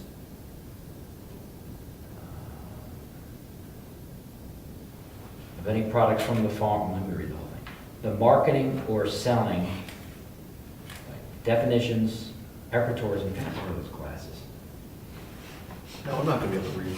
Just listen. He's reading it too. Hold the bottle over there. My arms aren't long enough. 267:1, agritourism definition amended, RSA 2134A to read as follows. The marketing or selling at wholesale or retail, and they scratched off the on-site, off-site where permitted by local regulation, because that was the initial problem. Of any product from the farm, on-site and off-site, were not prohibited by local regulations.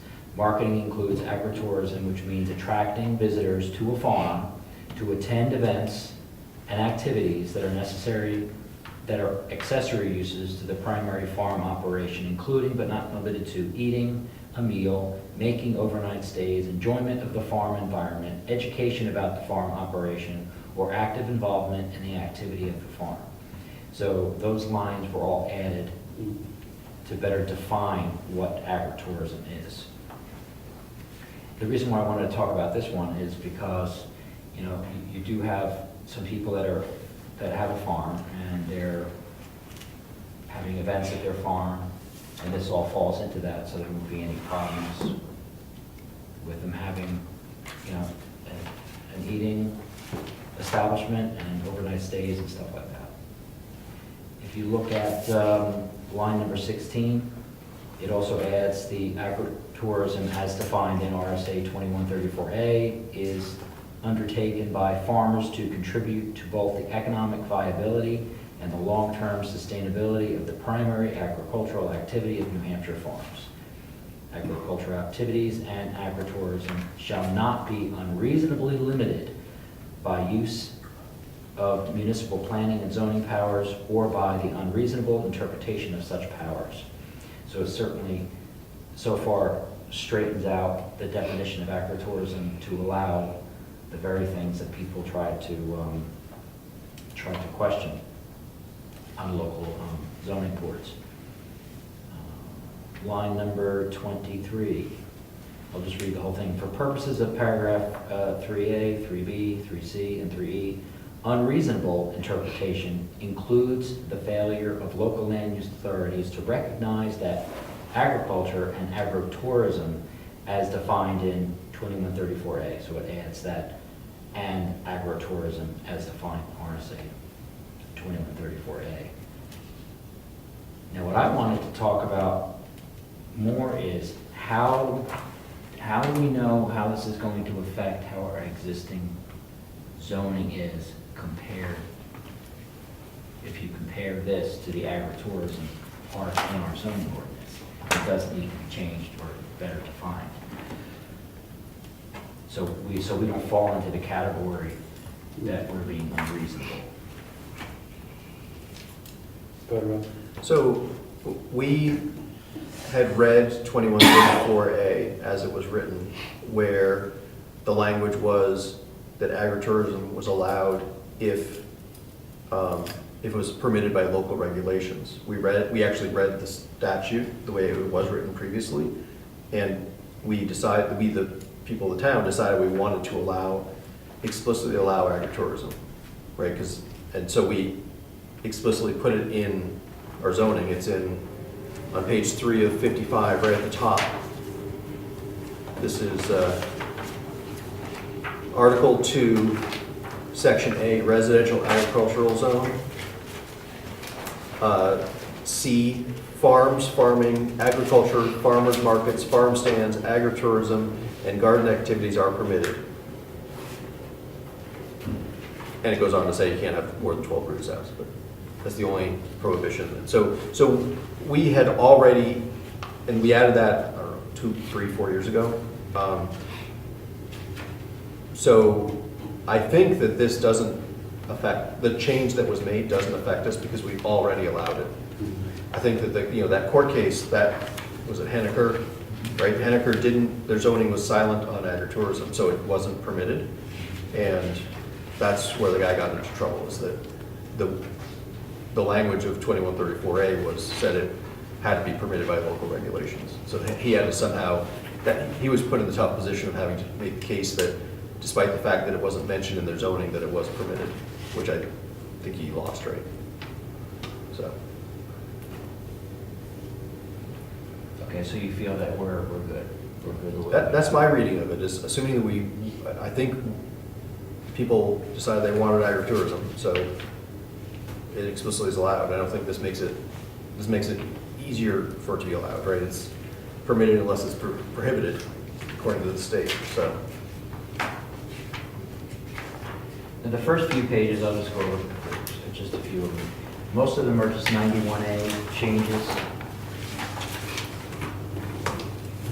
Like the House Bill, if you just listen to me talk, it's House Bill 1584. It's relative to the body worn cameras. It doesn't really affect planning board, but that's why it was a 91A change. It was how the police were going to handle a 91A request from body cameras if that information was discoverable and what would have to be non-public. And House Bill 606 was relative to the cost for public records filed electronically. And it was this bill prohibits a public body or agency from charging a fee for the inspection or delivery without copying of governmental records.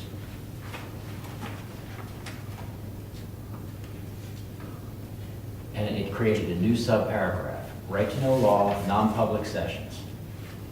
Inserting after paragraph K the following new paragraph. Consideration of legal advice provided by legal counsel, either in writing or orally, to one or more members of the public body, even where legal counsel is not present.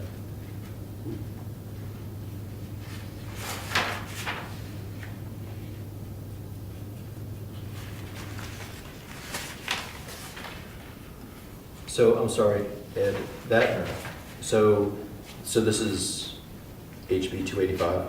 Is that the one we're, I was at HB 606. the 606 deals with the cost? 285? Oh, I'm sorry, 285, you're right. Okay. So this is a new exemption, a new reason you can have a non-public meeting? So does this make it so that, there's not, I've heard non-meetings to speak with lawyers. Does this mean that they're no longer non-meetings, but now they're non-public meetings? What they did is they added section I. So if you go into non-public, you say 91A 3, paragraph 2, and then you have A, B, C, D, E, F, G. Well, they've added I, which is one of the ways you can go into non-public was consideration of legal advice provided by the legal counsel. Because what they used to do, which I have to make sure the other towns are doing it, because this is law now, they were calling this, like you said, a non-meeting, because it was legal. So they didn't take minutes or anything. You didn't do anything about it. So this makes it a specific exemption to be able to remove the public body from it. So no more of this non-meeting nonsense? Yeah, well, there was confusion, because what does that really mean? There was no record why they went into non-public. And some of them didn't even say it was a non-meeting. And there was no record of what that was, so they just added this to kind of straighten it out. So if we meet with our attorney or have a letter from our attorney that we want to discuss in non-public, not on camera, we go into non-public, it's a normal part of our meeting, has minutes, Correct, and that may or may not be sealed. correct, and it has its own exemption, which would be I. I don't think the planning board ever gone into non-public before, but it's good to know.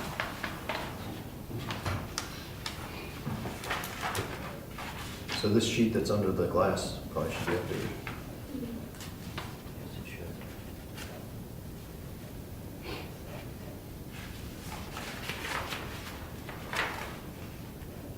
So that went into effect June 2016. Yeah. We're discussing it now. Year and a half later.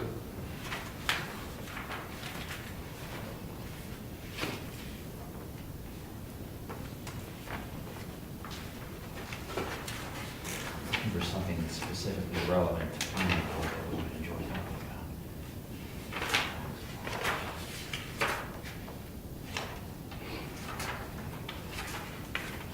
Did agritourism. Hey, George, was this the whole package that I sent? Yes, Oh, yes. The two, you had two separate documents, and I put them together. House Bill 1595, which is relative to the Rivers Management and Protection Program. It adds definitions for aquatic connectivity, fluvial geomorphology, and meandering belts. And if I recall, what it does is it expands the definitions of those items.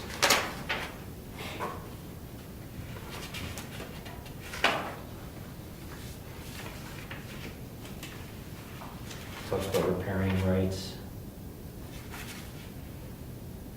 fisheries, wildlife, environmental, hydropower, cultural, historical, archaeological, scientific, ecological, aesthetic, community significance. So it adds definitions, and it expands the criteria for nomination of a river to the Rivers Management and Protections Program.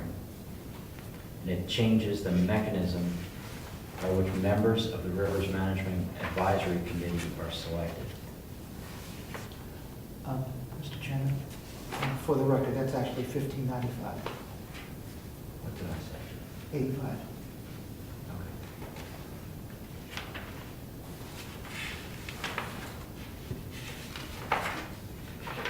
Okay. It looks like they changed a basic, where it said scenic beauty and recreation potential. They've actually outlined a bunch of different categories of what they refer to as scenic beauty and recreation potential. They've actually given examples.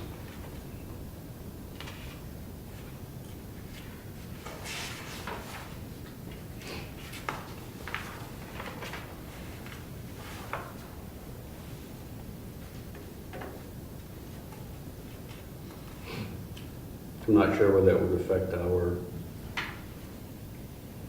zoning or anything as far as that goes.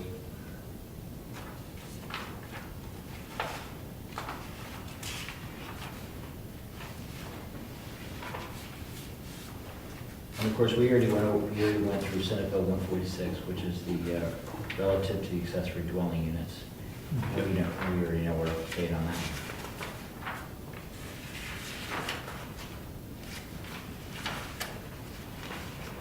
Yeah, see, this is why this should be reviewed in the beginning of the year, not the end of the year. So let's try next year. I'll try to do it quicker.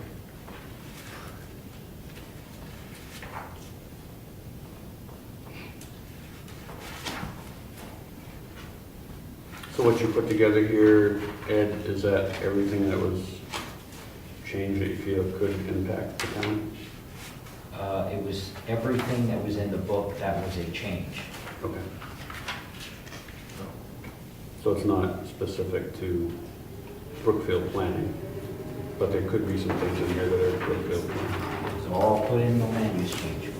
Okay. So the new book will have all these changes in Okay. it. That's what I'm asking. And there'll be more changes. Yeah, I'm sure.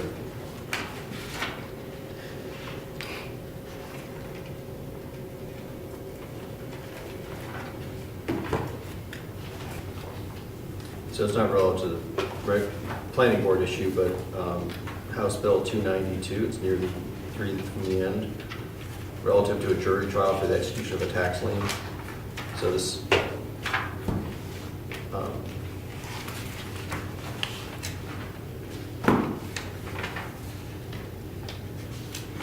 it's like gives us citizens more rights to fight against the man. This bill states that an individual shall have the right to a jury trial for collection of taxes through the execution of a lien on the individual's property.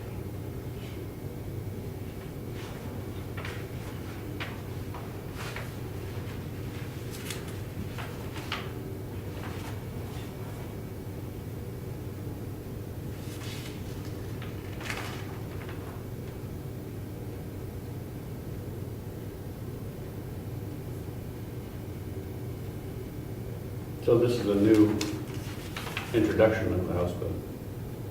This isn't a change, this is an addition, so it appears to me. Yeah.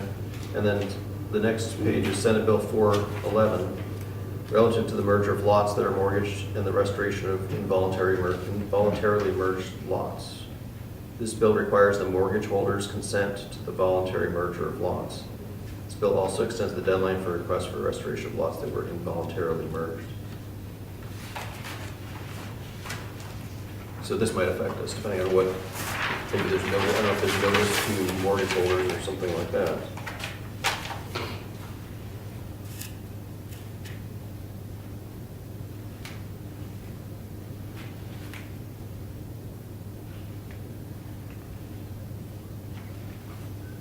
So Roman numeral 2 is all new. If there is any mortgage on any of the lots, the applicant shall give written notice to each mortgage holder at the time of the submission of the application.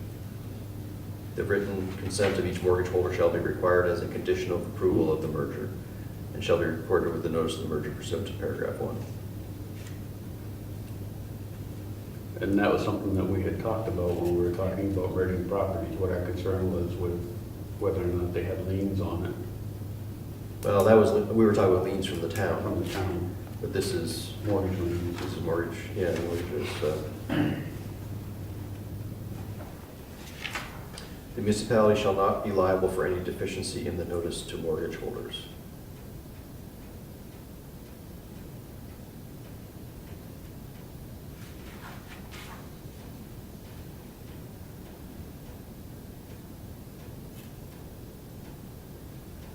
So would we want to add something with that verbiage into our zoning relating to, We might want to ask the question, right, right? Just so that we can help the applicant know that they have this responsibility and that we need to make that a condition, that we get a letter from each of them. right. So yeah, I think we probably do want to update the rules of procedure on that.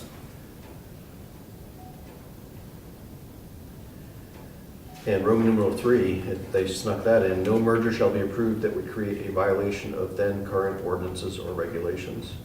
So that actually puts a burden on us that I don't think we had before. I'm not sure how somebody would do a merger that would create a violation, but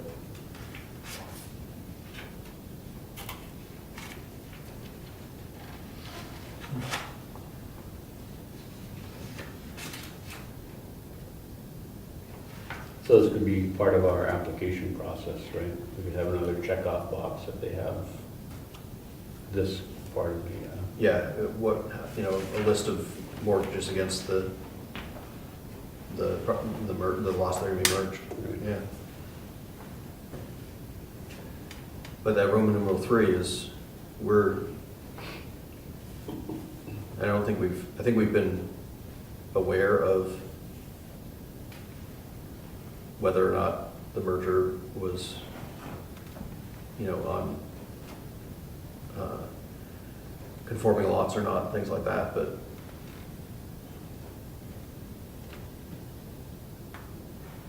we need to make sure that whatever the merger is, that it doesn't create a violation. Not that I would think we would normally approve something like that, but I'm not sure that we have I don't think we had an RSA prohibition against that. I think it was just our practice, you know what I mean? yeah.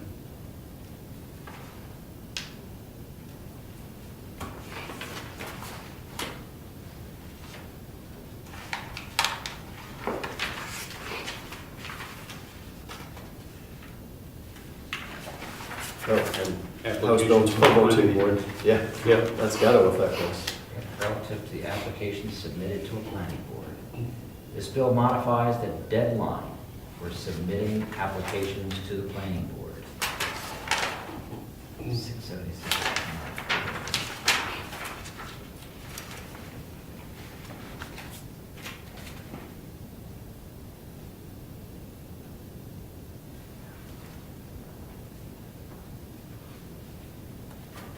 So they changed it from at least 15 days to 21 days prior to the meeting.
So on page Appendix A, there's a flow chart that has the 15 days, which would now be 21 days.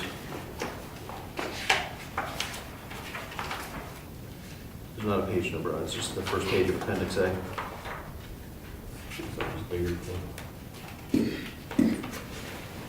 That doesn't have to go to a town vote, does it? No, rules of procedure just is us. And then Appendix B also mentions the 15 days.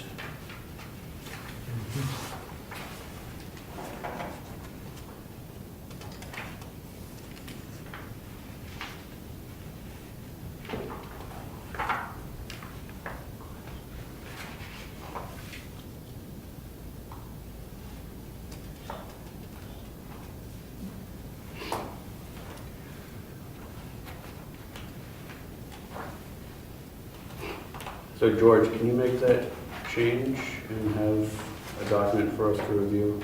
Okay. The Appendix A and Appendix B? Yeah. Is it So only in next- 2 places?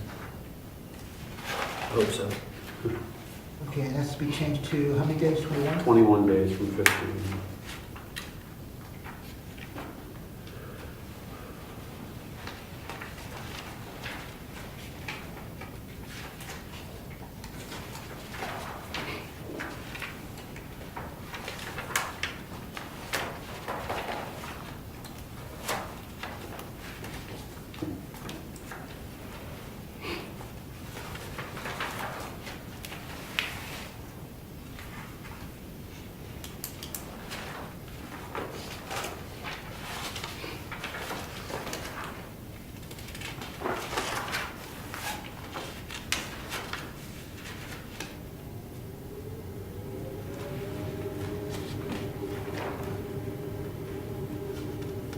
If I may ask, Mr. Chairman, Yep.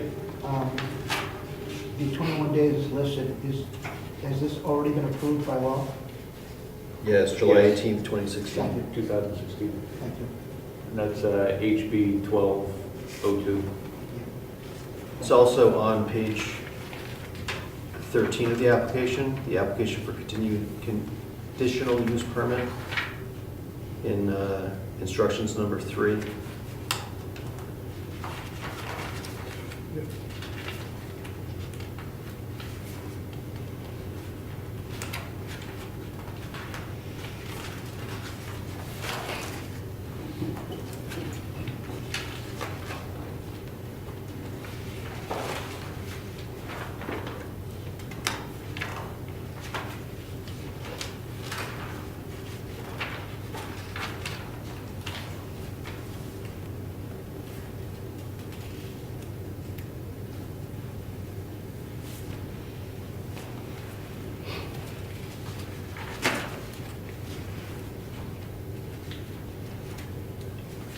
So I noticed that Appendix C is voluntary merger of pre-existing lots, and we quote the RSA 674-39-A, which has now been changed. So I think we should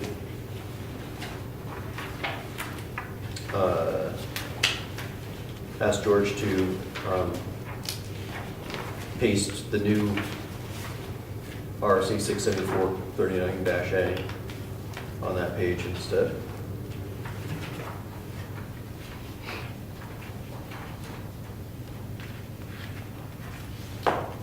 George, can you update Appendix C with the new RSA? Yes.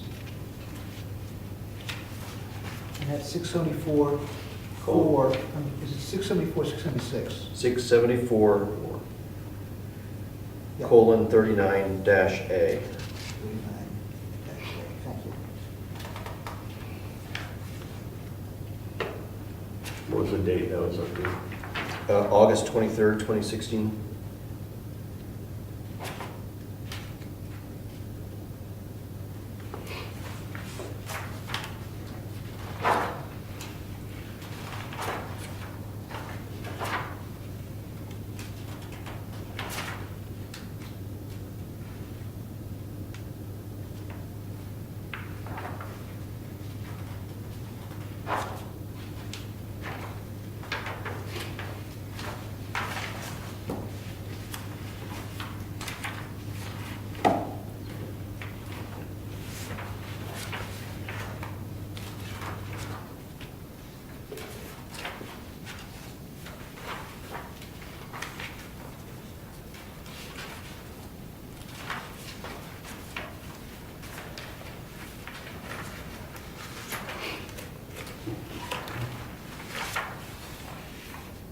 you get all those, George?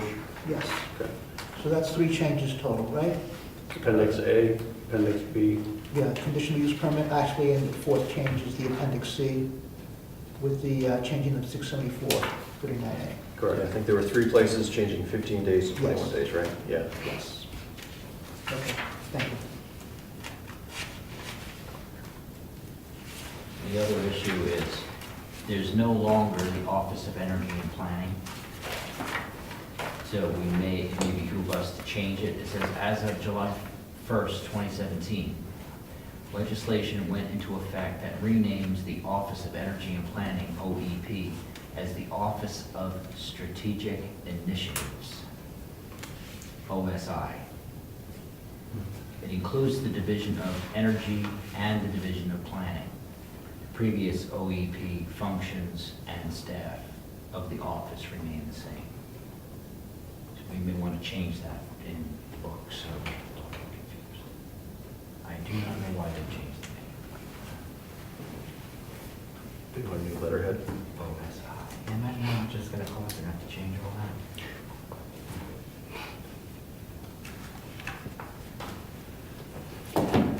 Okay, thank you for putting that together for us. Yes. Yeah.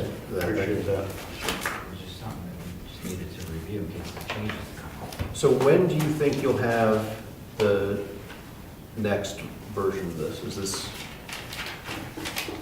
this something we can do partway through the legislative year, or do we, I mean, as things, these were all passed and signed, right? I mean, is that something you can, during that period of time, bring in monthly, small set? As of now, the legislative service requests are getting numbers. So soon they're going to have numbers, so you could look through them and know what the HB number is, but they're not law and they have not gone to committee. If you remember, that's one of the things I wanted to do, is try to get to the legislative service requests or the bills before they go to committee. So if there's a one for changing agritourism again, we'll know about it before, so we could testify if we wanted to separately, or write a letter as a board to say that's not a good idea or a good idea, and send it to the committee, not do this all afterwards. So right now that those bills are starting to set up with numbers, and some of them are going to be assigned to committees. So that was when I wanted to grab them so we could see beforehand. Now, I would think that they'll, when it passes the House and the Senate and it's signed by the governor, it's probably going to be maybe June. So are you So mid-year, going we to, should are you going to be giving us at every monthly meeting, starting soon, you're going to be giving us ones that have been sent to committee? I should do it next meeting, because by the next meeting, when's our next meeting? December 16th, whatever. So by that time, there should be numbers assigned to them. And they should be assigned to committee by then. So we'll be aware of the packet that's come through. But we're only responsible when it gets signed into law, so that's why I go by when the new books come out. Right. And this book is These items are in this book, correct. that are here. Right, I'm just wondering whether, are we going to start seeing, are you going to be bringing them to us before their law? Or in June when some subset of them become law? Both. I want to bring them before they become, so we can testify or write letters if we need to, and discuss the changes. So you want to be on the agenda? Should ask him to be on the agenda. And I'm not, when do the new books, we usually pick them up in? Actually, I wanted to talk to you about that, Mr. Chairman, about the new books, if you don't mind.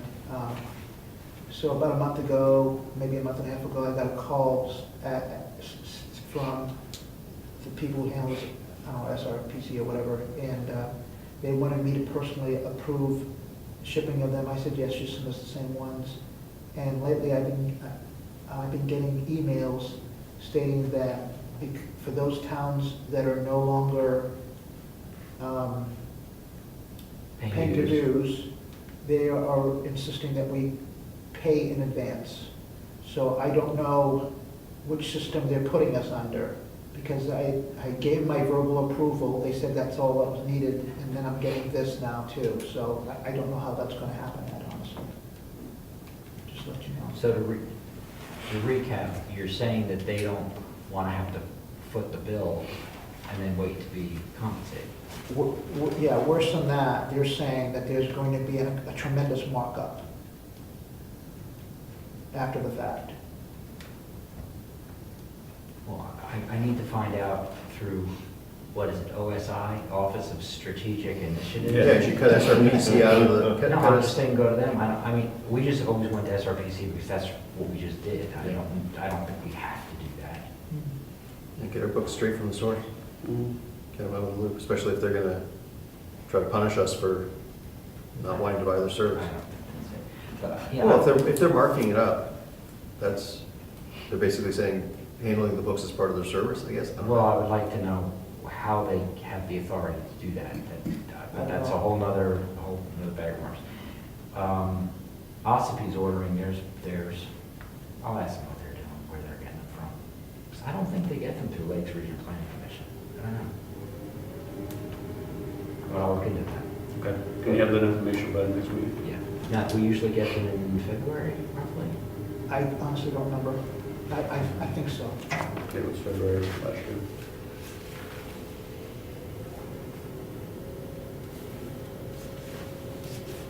Thank you, George, for letting us know about that. And I'll send everybody, I'll go through the chair, I'll send you a link for all the LSRs. There's gonna be over 1,000. But you can use the search parameters on the website to kind of type in planning and see what comes up. I mean, just if you just have no time and nothing else to do, to just glance through the LSRs that are coming, you might find something that's interesting. What is that?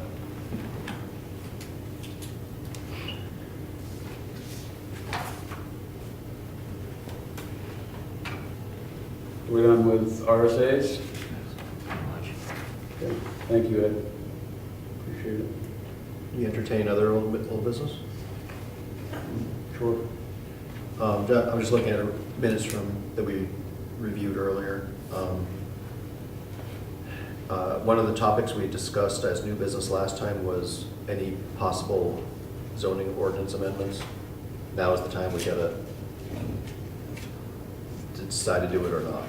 So just raising that as another question. I don't have anything burning that I'm wanting to, that I think we should get on the ballot, but I think the items that were in the minutes were add requirements for carbon monoxide detectors, add buildable lots to the definitions page, add language regarding detached ADUs, add language regarding the allowance of tiny houses, which Ed volunteered to research the language used by other towns.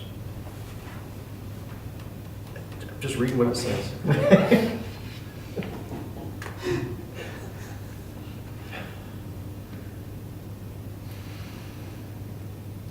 So detached ADUs, that's something, so this is something that's gonna need to be voted on. It's gonna need to be in before March. Right, we'd have to start having public hearings in January. Right. Right, so we would need to get language agreed upon, like, next meeting, something, right? Or pretty close, next meeting. So for detached ADUs, I think that there was proposed language last year that Rick didn't want to consider. So I think that I'm sure George could pull it out of somewhere.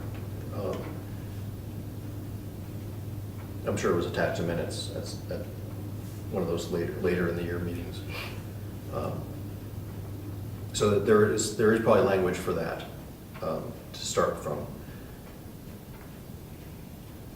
But, you know, I think it's not a simple issue. I mean, we could keep it simple and just say you can have detached ADUs, but maybe somebody wants to put a limit on how many you can have.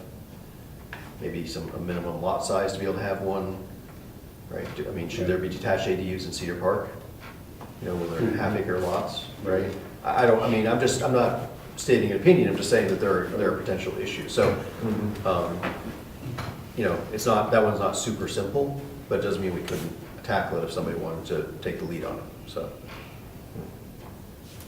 And tiny houses is something that's come up a number of times that, be interesting to see how other towns handle that.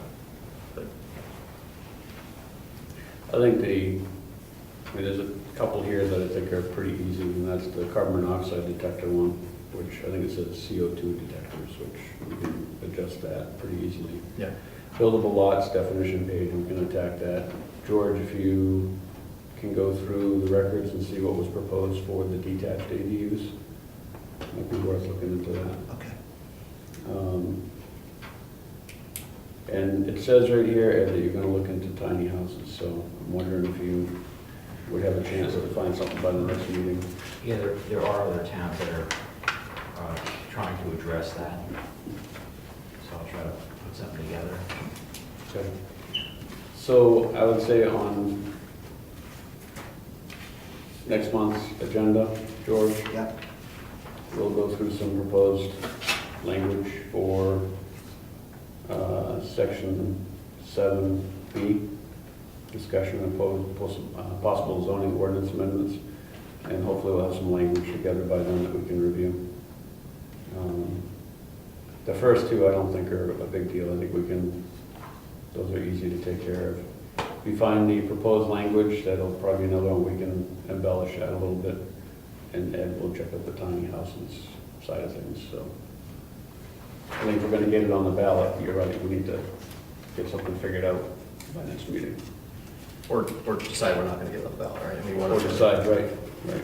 We might look at stuff next meeting and be like, yeah, this is too cumbersome, let's just do the carbon monoxide and buildable lots and hold off on the other ones.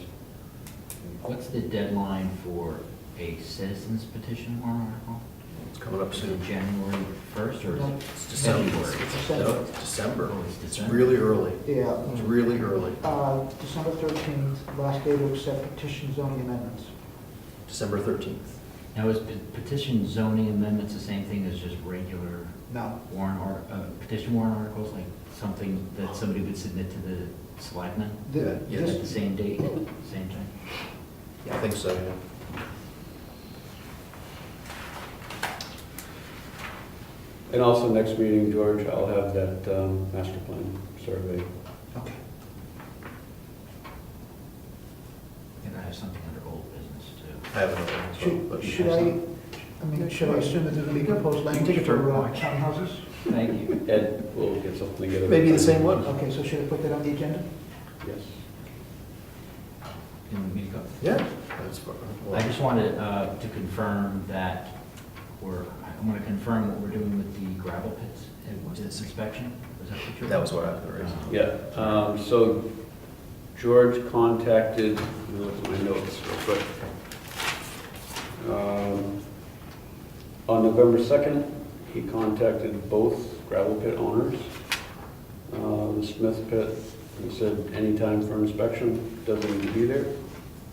And then the second pit, you were gonna call him, I believe it was the following week, but I don't think I got back to you in time, so I think you're gonna need to call him and set up a time.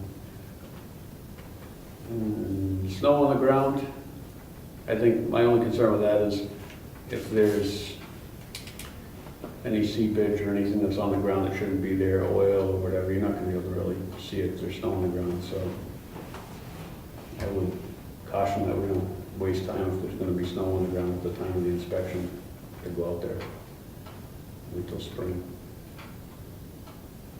Just remind the board that we're supposed to do it annually and have it done. So we do want to concern about drainage and siltation and other than contaminants. Yeah.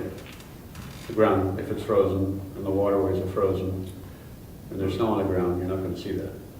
But you'll see evidence of 3 inches of rain falling in 24 hours, creating, Washing out something. Oh, Yeah, that's true. so I would, well, go in the next week. Yeah. Can you get a hold of them within the next week? Yeah, Ed, so Mr. Tom Smith, he said anytime, so, Okay. and he said he would need to be there, but Ed wants to be there. Okay. Are you available next week if he gets a hold of? What's the date? I should be, yeah. Next week is Thanksgiving week, right? Yes. Well, maybe Mr. Nason will have some turkeys for you to take home. They're selling. All right, so you'll do that? Yes. Excellent, thank you. And I think that's, anything else? Because you had something for old business, but that was it, right? That was it, yeah. I just wanted to follow up on what was going on with the pits. All right, public comments? No public? Member comments?